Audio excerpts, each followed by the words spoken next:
Meus amigos, que prazer poder falar com vocês agora a respeito do Salmo 85, versículo 4.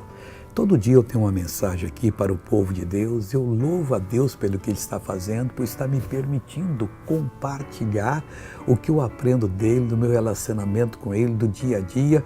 E Deus tem feito algo lindo, maravilhoso. O pessoal também está me acompanhando aqui, outras mídias sociais, está aqui no Instagram, outros estão no Facebook, outros já estão no YouTube. E glória a Deus por isso. O Salmo 85, versículo 4, o salmista diz assim: torna-nos a trazer, ó Deus da nossa salvação, e retira de sobre nós a ira. Isso aqui é muito importante, nos trazer na presença dEle, para a gente aprender com o Senhor o que é que nós temos de fazer, para a gente poder ser bem-sucedido.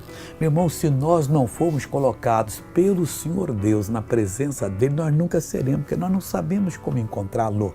Mas Deus dá todo o assessoramento, Ele faz do A ao Z, Ele vai do alfa ao ômega, e nós podemos crer que hoje Deus quer nos trazer de volta, porque Ele é o Deus da nossa salvação, trazer a presença dEle e quer retirar de sobre nós a ira dEle. Qualquer coisa que está nos separando de Deus, Ele quer libertar completamente.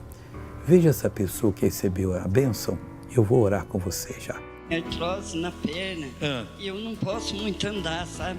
A minha perna não... Mas e agora, o que aconteceu? Agora eu tô bem, graças a Deus. Tá bem? Tô. Como é que o senhor estava andando antes da oração? Eu andava meio mancando. Assim. Agora anda normal aqui agora, igual a jovem.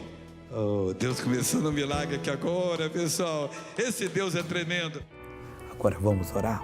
Pai, em nome de Jesus, eu tenho certeza que o Senhor me trouxe aqui para abençoar essa vida e colocou essa pessoa diante de mim agora.